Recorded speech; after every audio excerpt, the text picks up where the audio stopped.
ಗುರುಗಳ ವಿಶೇಷವಾಗಿರುವ ಭಗವಂತನ ಪೂಜೆ ನಾವು ಮಾಡುವ ಅರ್ಚನಾದಿಗಳು ಹೇಗೆ, ಹಾಗೆ ಸಕಲ ಚರಾಚರವಾಗಿರುವಂತಹ ಪ್ರಪಂಚದಲ್ಲಿ ಭಗವಂತನ ಕಂಡು ಪೂಜೆ ಮಾಡುವಂಥದ್ದಿದೆಯಲ್ಲ, ಅದು ನಿಜವಾದ ಪೂಜೆ. ಅಂತಹ ಅಹಿಂಸಾ ಎಂಬುವಂಥದ್ದು ಪ್ರಥಮ ಪುಷ್ಪ. ಪುಷ್ಪಂ ಇಂದ್ರಿಯ ನಿಗ್ರಹ. ಇಂದ್ರಿಯ ನಿಗ್ರಹ ಅಂದರೆ ಮನಸ್ಸನ್ನು ಇತರ ಕಡೆ ಮನಸ್ಸು ಹರಿತಾ ಇರ್ತದೆ, ಕೂರ್ಮೋಂಗಾನೀವ ಸರ್ವಶಃ, ಅದನ್ನು ಸೆಳೆದು ಭಗವಂತನಿಗೆ ಸಮರ್ಪಣೆ ಮಾಡಬೇಕು ಆ ಮನಸ್ಸನ್ನು, ಇಂದ್ರಿಯಗಳನ್ನು. ಇಂದ್ರಿಯ ನಿಗ್ರಹ ಎಂಬುವಂಥದ್ದೇ ಅದು ಇನ್ನೊಂದು ಪುಷ್ಪ. ಸರ್ವಭೂತ ದಯಾ ಪುಷ್ಪಂ. ಎಲ್ಲರಲ್ಲೂ ಭಗವಂತ ಇದ್ದಾನೆ. ಅಂತಹ ಭಗವಂತನಿಗೆ ಮಾಡುವ ಸೇವೆ ಎಂಬುವಂತಹ ರೀತಿಯಲ್ಲಿ ಸಕಲ ಪ್ರಾಣಿ ದಯ ತೋರುವಂಥದ್ದೇನಿದೆ ಅದು ಮೂರನೆಯ ಪುಷ್ಪ. ಕ್ಷಮಾ ಪುಷ್ಪಂ ವಿಶಿಷ್ಯತೆ. ಇನ್ನೂ ವಿಶೇಷವಾದ ಪುಷ್ಪ ಅಂದರೆ ಕ್ಷಮ. ಇದು ಬಹಳ, ಅದಕ್ಕೆ ವಿಶಿಷ್ಯತೆ ಅಂತ ಅಲ್ಲಿ ಸೇರಿಸಿದ್ದಾರೆ. ವಿಶೇಷವಾದ ಕ್ಷಮ ಇದು. ಬೇಕಾದರೆ ಯಾರಾದರೂ ಕೇಳಿದರೆ 1,000 ರೂಪಾಯಿ ಎತ್ತಿ ಕೊಟ್ಟು ಬಿಡ್ಬೋದು, ಏನಾದರೂ ರೀತಿಯಾದ ಬೆಳ್ಳಿ ಬಂಗಾರ ಏನಾದರೂ ಕೊಟ್ಟು ಬಿಡ್ಬೋದು. ಆದರೆ ಕ್ಷಮ ಇದೆಯಲ್ಲ, ಅದು ಬಹಳ ಬಹಳ ಕಷ್ಟ. ಅದನ್ನು ಬರಬೇಕು ಅಂದರೆ ತುಂಬ ಸಾಧನೆ ಬೇಕು. ಒಬ್ಬ ವ್ಯಕ್ತಿಯಲ್ಲಿ ಕೋಪ ಎಲ್ಲಿರ್ತದೆ ಅಂದರೆ ಬೋನ್ಸಲ್ಲಿರುತ್ತಂತೆ ಕೋಪ. ಅಂದರೆ ಒಬ್ಬ ವ್ಯಕ್ತಿಯ ರಕ್ತ ಖಾಲಿಯಾದರೂ ಕೋಪ ನಿಲ್ಲೋಲ್ಲ, ಮಾಂಸ ಖಾಲಿಯಾದರೂ ಕೋಪ ಇರೋಲ್ಲ, ಅಸ್ಥಿ ಆದರೂ ಕೋಪವನ್ನು ಮಾಡ್ಕೊಳ್ತಾನಂತೆ. ಎಂಥವನೇ ಆಗಿರು, ಅವನಿಗೇನು ಶಕ್ತಿ ಇಲ್ಲ ಅಂದರೂ ಕೋಪ ಬೇಗ ಬರ್ತದೆ. ಹಾಗಾಗಿ ಕ್ಷಮ ಇದೆಯಲ್ಲ, ಅದು ದೊಡ್ಡದಾದ ತಪಸ್ಸು. ಶಾಸ್ತ್ರ ಹೇಳ್ತದೆ, ಕ್ಷಮಾಬಲಂ ಅಶಕ್ತಾನಾಂ ಶಕ್ತಾನಾಂ ಭೂಷಣಂ ಕ್ಷಮ, ಕ್ಷಮಾ ವಶೀಕೃತೆ ಲೋಕೆ ಕ್ಷಮಯ ಕಿಮ್ನ ಸಾಧ್ಯತೆ. ಅಶಕ್ತರಿಗೆ ಯಾವುದು ಬಲ? ಕ್ಷಮೆಯೇ ಬಲ. ಅವನಿದ್ದಾನೆ ಹೀಗೆ ಜಗಳ ಆಡ್ತಾ ಇದ್ದಾನೆ ಒಬ್ಬನೊಟ್ಟಿಗೆ ಹೀಗೆ, ಅವನೇನು ಮಾಡಬೇಕು? ಇಲ್ಲಪ್ಪ ನಾನೇನು ನಂದೇ ತಪ್ಪು, ಹೋಗ್ಬಿಟ್ರೆ ಬಚಾವಾಗ್ತಾನೆ. ಹಾಗಾದರೆ ಅಶಕ್ತರಿಗೆ ಕ್ಷಮಾ ಬಲ, ಶಕ್ತನಿಗೂ ಕ್ಷಮಾ ಭೂಷಣ ಅಂತೆ. ಶಕ್ತನಿದ್ದಾನೆ, ಸಮರ್ಥ ಇದ್ದಾನೆ, ಏನಾದರೂ ಮಾಡ್ಬೋದು, ಇರಲಿ ಬಿಡು ಇನ್ನೊಮ್ಮೆ ಹೀಗೆ ಮಾಡಬೇಡ, ಹೋಗು. ಶಕ್ತಾನಾಂ ಭೂಷಣಂ ಕ್ಷಮಾ, ಶಕ್ತರಿಗೆ ಭೂಷಣ ಕ್ಷಮ. ಹಾಗಾದರೆ ಕ್ಷಮೆಯಿಂದ ಜಗತ್ತನ್ನೇ ವಶಗೊಳಿಸ್ಬೋದು ಎಂಬುದಾಗಿ ಹೇಳಿದ್ದಾರೆ ನಮ್ಮ ಗುರುಗಳು. ಹಿಂದೆ ತಾವು ಒಂದು 25-30 ವರ್ಷದ ಸಂದರ್ಭದಲ್ಲಿ ಎಷ್ಟು ಅವರಿಗೆ ವಿರೋಧಗಳು ಬಂದಿದ್ದು. ಆಧ್ಯಾತ್ಮ ಪ್ರಪಂಚದಲ್ಲೇ ಆಗ್ಬೋದು, ಲೌಕಿಕ ಪ್ರಪಂಚದಿಂದಲೂ ಎಷ್ಟೋ ವಿರೋಧಗಳು. ಆದರೂ ಅವರು ಪ್ರತಿಯಾಗಿ ಯಾರ ಮೇಲೆಯೂ ಕೋಪಗೊಳ್ಳಿಲ್ಲ. ಕ್ಷಮೆಯಿಂದ ಇವತ್ತು ಇಡೀ ಜಗತ್ತನ್ನು ಗೆದ್ದಿದ್ದಾರೆ. ಎಷ್ಟೇ ವಿರೋಧ ಮಾಡಿದರೂ ಕೂಡ ಅದಕ್ಕೆ ಪ್ರತಿಯಾಗಿ ಮಾಡಲಿಲ್ಲ. ಅವತ್ತು ನಮ್ಗೆ ಯಾವಾಗಲೂ ಸುಧಾ ಸಂಚಾರದಲ್ಲಿ ಹೇಳೋರು, ನಾವು ಈ ರೀತಿಯಾಗಿರುವಂತಹ, ನಾನು ಆ ದಿನ ಕ್ಷಮಾ ತಾಳದೆ ಜಗಳ ಆಡಿಬಿಟ್ಟಿದ್ರೆ ಇವತ್ತು ನಮ್ಮಲ್ಲಿ ಇಂತಹ ಒಳ್ಳೆ ಬಾಂಧವ್ಯ ಬರ್ತಾ ಇತ್ತ. ಹಾಗಾಗಿ ಕ್ಷಮ ಎಂಬುವಂಥದ್ದು ಬಹಳ ದೊಡ್ಡದಾಗಿರುವಂತಹ ಪುಷ್ಪ. ಜ್ಞಾನ ಪುಷ್ಪಂ ತಪಪುಷ್ಪಂ. ಜ್ಞಾನ ಪುಷ್ಪ, ಭಗವಂತನಿಗೆ ಜ್ಞಾನ ಎಂಬುವಂಥದ್ದು ಬೇರೆ ಬೇರೆ ವಿಷಯಗಳ ಜ್ಞಾನ ಅಲ್ಲ, ಅಧ್ಯಾತ್ಮ ಜ್ಞಾನವೇ ಜ್ಞಾನ. ಅಂತಹ ಜ್ಞಾನವನ್ನು ಭಗವದ್ವಿಷಯಕವಾದ ಹರಿಸರ್ವೋತ್ತಮತ್ವ ಜ್ಞಾನದ ಪುಷ್ಪ. ತಪ ಎಂಬುದಕ್ಕೆ 2 ಅರ್ಥ. ತಪ ಆಲೋಚನೆ, ಭಗವದ್ವಿಷಯಕವಾದ ಆಲೋಚನೆ ಮಾಡುವುದು ಒಂದು ತಪಸ್ಸು. ಭಗವಂತನಿಗಾಗಿ ಸೇವೆಗಳನ್ನು, ನಮಸ್ಕಾರ, ಏಕಾದಶಿ, ಚಾತುರ್ಮಾಸ್ಯ ಇವುಗಳನ್ನು ಮಾಡುವ ಮೂಲಕ ಮಾಡುವಂಥದ್ದು ಒಂದು ತಪಸ್ಸು. ಧ್ಯಾನ ಪುಷ್ಪಂ, ಭಗವಂತನನ್ನು ನಮ್ಮ ಮನಸ್ಸು ಭಗವಂತನಲ್ಲಿ ಕೇಂದ್ರೀಕರಣ ಆಗಲಿಕ್ಕೆ ಏನೇನು ಬೇಕೋ ಆ ರೀತಿಯಾದ ಪ್ರಯತ್ನ ಪಟ್ಟು ಧ್ಯಾನ ಮಾಡುವಂಥದ್ದು ಅದೊಂದು ಪುಷ್ಪ. ಸತ್ಯ ಪುಷ್ಪಂ. ಸತ್ಯ ಅಂದರೆ ಏನನ್ನು ಯೋಚನೆ ಮಾಡ್ತೇವೆ ಅದೇ ಹೇಳಬೇಕು, ಯಾವುದನ್ನು ಹೇಳ್ತೇವೆ ಅದೇ ಮಾಡಬೇಕು. ಅಂದರೆ ಸರಿಯಾಗಿ ತಿಳಿದು ಮಾಡುವಂತಹ ಕರ್ಮಾನುಷ್ಠಾನ ಏನಿದೆ ಅದು ಸತ್ಯ. ಅಂತಹ ಪುಷ್ಪಗಳನ್ನು ಸಮರ್ಪಣೆ ಮಾಡಬೇಕು ಅಂತ ಹೇಳ್ತಾ ಇದ್ದಾರೆ. ಹಾಗಾಗಿ ಇದೇ ಸಂದರ್ಭದಲ್ಲಿ ನಮ್ಮ ಸ್ವಾಮಿಗಳು ಹೇಳುವಾಗ ಗೀತೆಯ ಪತ್ರಂ ಪುಷ್ಪಂ ಫಲಂ ತೋಯಂ ಯೋಮೇ ಭಕ್ತಿಯ ಪ್ರಯಚ್ಛತಿ ಅಂತ ಹೇಳುವ ಸಂದರ್ಭದಲ್ಲಿ ಪತ್ರವನ್ನು ಭಗವಂತನಿಗೆ ಸಮರ್ಪಣೆ ಮಾಡಬೇಕು. ಪತ್ರವನ್ನು ಅಂದರೆ ತುಳಸಿ ಪತ್ರ ಸರಿ, ಇನ್ನೊಂದು ಪತ್ರ ಯಾವುದು ಪತ್ರ ಅಂದರೆ ಛಂದಾಂಸಿ ಯಸ್ಯ ಪರ್ಣಾನಿ ಅಂತ ಗೀತೆಯಲ್ಲಿ ಹೇಳಿದ್ದಾರೆ.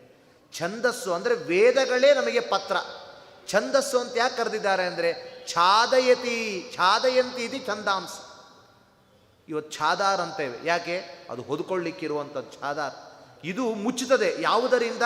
ವೇದಗಳು, ಪುರಾಣಗಳು, ಉಪನಿಷತ್ತುಗಳು ದುಷ್ಟವಾದ ಶಕ್ತಿಯಿಂದ ಛಾದಯಂತಿ, ನಮ್ಮನ್ನು ಮುಚ್ಚುತ್ತದೆ. ಆದ್ದರಿಂದಾಗಿ ಅದು ಛಂದಸ್ಸು. ಅದ ಭಗವಂತನನ್ನ ವೇದದ ಮೂಲಕ, ಪುರಾಣಗಳ ಮೂಲಕ ನಾವು ಅವನನ್ನು ಆರಾಧನೆ ಮಾಡಬೇಕು. ಛಂದಸ್ಸು, ಪತ್ರ, ಪುಷ್ಪ ಅಂದರೆ ಈ ಅಷ್ಟವಿಧವಾಗಿರುವಂತಹ ಭಾವಪುಷ್ಪಗಳು. ಪತ್ರಂ ಪುಷ್ಪಂ ಫಲ ಅಂದರೆ ನಾವು ಮಾಡುವ ಏನೇ ಕರ್ಮ ಇದ್ದರೂ ಕೂಡ ಆ ಕರ್ಮದ ಫಲ ನಾಹಂ ಕರ್ತ ಹರಿಕರ್ತ ಅಂತ ಅವನ ಪಾದಕಮಲರಿಗೆ ಸಮರ್ಪಣೆ ಮಾಡಬೇಕು. ಮಯಿ ಸ್ಥಿತೋ ಮದಂಗೇಶು ಸ್ವತಂತ್ರೋ ವ್ಯಾಪ್ತವಾನ್ ಹರಿ ಸವಿಷ್ಣುಶ್ಚ ಸ್ವತಂತ್ರಂ ಮಾಂ ಸ್ವೇಚ್ಛೆಯ ವರ್ಚಯತ್ಯಜ ಸ್ವಾತ್ಮನಸ್ತಸ್ಯ ಪೂಜಾ ಸ್ಯುಹು. ನಾನು ಯಾವ ಮನೋವಾಕ್ಕಾಯಗಳಿಂದ ಮಾಡುವಂತಹ ಕಾರ್ಯ ಇದೆ ಅವನು ನನ್ನಲ್ಲಿ ನಿಂತು ಮಾಡಿಸಿದ್ದಾನೆ, ಅವನೇ ಕರ್ತ. ಈ ಎಲ್ಲ ಕರ್ಮಫಲವೂ ಅವನಿಗೆ ಸಮರ್ಪಣೆ. ಇದು ಕರ್ಮ ಸಮರ್ಪಣೆ, ಫಲ ಸಮರ್ಪಣೆ. ಪತ್ರಂ ಪುಷ್ಪಂ ಫಲಂ ತೋಯಂ ಅಂದರೆ ನಾವು ದಿನನಿತ್ಯ ಅದೇ ಮಾಡೋದು.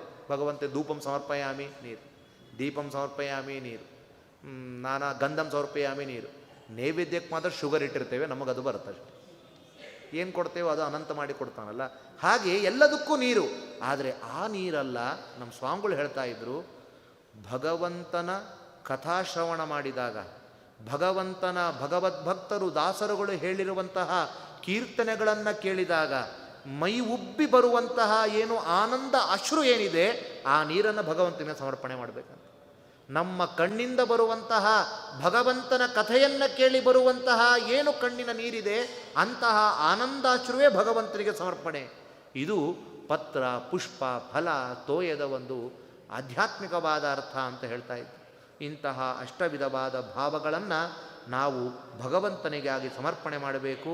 ಇವೇ ಅಧ್ಯಾತ್ಮದ ಮಲ್ಲಿಗೆ, ಮಂದಾರ, ಜಾಜಿ, ಪಾರಿಜಾತ, ಎಲ್ಲ ನಂದಿಬೆಟ್ಟು, ಇದೇ ಮೊದಲಾಗಿರುವ ಹೂಗಳು ಇವುಗಳೇ ಎಂಬುದಾಗಿ ತಿಳಿಸ್ತಾ ಇದ್ದಾರೆ.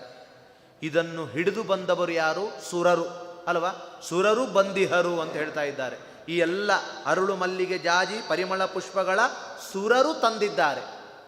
ಸರಿ, ಮತ್ತೊಂದು ಪ್ರಶ್ನೆ ಬರ್ತದೆ. ಸುರರು ಯಾಕೆ ತಂದರು ಅಂದರೆ ಅಧ್ಯಾತ್ಮದ ನಮಗಾಗಿ ತಂದಿದ್ದಾರಂತ. ಅಂದರೆ ನಮಗಾಗಿ, ನಮ್ಮಲ್ಲಿ ನಿಂತುಕೊಂಡು ನಮ್ಮಿಂದ ಭಗವಂತನ ಕಾರ್ಯವನ್ನು ಮಾಡಲಿಕ್ಕೋಸ್ಕರ ಅವರು ಹೂಗಳನ್ನು ತಂದಿದ್ದಾರೆ. ಏನರ್ಥ ಅಂದರೆ ಒಬ್ಬೊಬ್ಬ ಇಂದ್ರಿಯಾಭಿಮಾನಿಗಳು ಒಂದೊಂದು ರೀತಿಯ ಕಾರ್ಯವನ್ನು ನಮ್ಮಲ್ಲಿ ಮಾಡಿಸ್ತಾರೆ. ಪಂಚ ಜ್ಞಾನೇಂದ್ರಿಯಗಳು, ಕಣ್ಣಿಗೆ ಅಭಿಮಾನಿನಿಯಾಗಿರುವಂಥವನು ಸೂರ್ಯ, ಅವನು ಕಣ್ಣಿನಲ್ಲಿದ್ದಾನೆ, ನೋಡಿಸ್ತಾ ಇದ್ದಾನೆ. ಕಿವಿಗೆ ಅಭಿಮಾನಿನಿ ಚಂದ್ರ, ಅವನು ಆ ಕಾರ್ಯವನ್ನು ಮಾಡ್ತಾ ಇದ್ದಾನೆ. ಜಿಹ್ವೆಗೆ ಅಭಿಮಾನಿನಿಯಾಗಿರುವಂಥವನು ರಸನೇಂದ್ರಿಯಕ್ಕೆ ಸ್ಪರ್ಶ ಗೊತ್ತಾಗಲಿಕ್ಕೆ ವರುಣ ದೇವತೆ, ಅವನು ರಸನೇಂದ್ರಿಯದ ಜ್ಞಾನವನ್ನು ಕೊಡ್ತಾನೆ. ಮತ್ತು ಮೂಗಿನ ದೇವತೆ ಅಶ್ವಿನಿ ದೇವತೆಗಳು ಆ ಜ್ಞಾನವನ್ನು ಕೊಡ್ತಾನೆ. ಮತ್ತು ತ್ವಕ್ ಅಂತ, ಇದು ಮೇಲೆಗಡೆ ಏನು ಚರ್ಮ ಕಾಣ್ತಾ ಇದೆ, ಇದರೊಳಗೆ ಇನ್ನೊಂದು ಇಂದ್ರಿಯ ಇದೆ, ಅದು ತ್ವಗಿಂದ್ರಿಯ ಅಂತ. ಈಗ ಅದನ್ನು ಹೀಗೆ ಮುಟ್ಟಿದಾಗ ನಮಗೆ ಹೇಗೆ ಸ್ಪರ್ಶ ಗೊತ್ತಾಗ್ತದೆ ಅಂದರೆ ಆ ತ್ವಗಿಂದ್ರಿಯ ಇರುವುದರಿಂದ, ಇದು ಇರುವುದರಿಂದಲ್ಲ. ಇದು ಎಷ್ಟೋ ಜನ 100 ವರ್ಷ ಆದವರೆಗೂ ಇರ್ತದೆ, ಆದರೆ ಮುಟ್ಟಿದಾಗ ಕೆಲವೊಮ್ಮೆ ಜ್ಞಾನ ಇರೋಲ್ಲ. ಹಾಗಾದರೆ ಅದರ ಒಳಗಡೆ ಇನ್ನೊಂದು ಇಂದ್ರಿಯ ಇದೆ, ತ್ವಗಿಂದ್ರಿಯ, ಅದಕ್ಕೆ ಅಭಿಮಾನಿನಿ ಕುಬೇರ. ಹಾಗಾಗಿ ಈ ಪಂಚವಿಧವಾದ ಇಂದ್ರಿಯಗಳಲ್ಲಿ ಆ ದೇವತೆಗಳಿದ್ದಾರೆ. ಹಸ್ತದಲ್ಲಿ ಇಂದ್ರ, ಪಾದದಲ್ಲಿ ಜಯಂತ, ಪಾಯು ಉಪಸ್ಥೆಗಳಲ್ಲಿ ಯಮ ಮತ್ತು ದಕ್ಷ ಪ್ರಜಾಪತಿ, ಮನಸ್ಸಿನಲ್ಲಿ ಗರುಡಶೇಷ ರುದ್ರರು. ಇವರಿಗೆಲ್ಲ ಪ್ರೇರಕನಾಗಿ ನಮ್ಮ ಮುಖ್ಯ ಪ್ರಾಣದೇವರಿದ್ದಾರೆ. ಇವರಿಗೆಲ್ಲ ಪ್ರೇರಣೆಯನ್ನು ಮಾಡ್ತಾ ಪಂಚ ಜ್ಞಾನೇಂದ್ರಿಯಗಳು, ಪಂಚ ಕರ್ಮೇಂದ್ರಿಯಗಳು, ಮನಸ್ಸು ಎಲ್ಲದಕ್ಕೂ ಪ್ರೇರಕರಾಗಿರುವಂಥವರು ಮುಖ್ಯ ಪ್ರಾಣದೇವರು. ಹಾಗಾಗಿ ಇವರಾದರೆ ಬೇರೆ ಬೇರೆ ದೇವತೆಗಳು ನಮ್ಮಿಂದ ಕಾರ್ಯವನ್ನು ಮಾಡಿಸುವಾಗ ಸಾಕು ಅನ್ನಿಸ್ತದೆ. ಅವರು ಪುಷ್ಪಾರ್ಚನೆ ಮಾಡುವುದು ನಿಲ್ಲಿಸಬಹುದು, ಆದರೆ ನಮ್ಮ ಮುಖ್ಯ ಪ್ರಾಣ ಮಾತ್ರ ತಾನು ಮಾಡುವ ಹಂಸ ಮಂತ್ರದಿಂದ ಮಾಡುವ ಪುಷ್ಪಾರ್ಚನೆಯನ್ನು ಎಂದೂ ನಿಲ್ಲಿಸೋದಿಲ್ಲ. ಅವನು ಅಂತಹ ದೊಡ್ಡ ಸೇವೆಯನ್ನು ಭಗವಂತನಿಗೆ ಮಾಡ್ತಾ ಇದ್ದಾರೆ. ಇಂಥವರು ಮುಖ್ಯ ಪ್ರಾಣದೇವರಾಗಿದ್ದಾರೆ.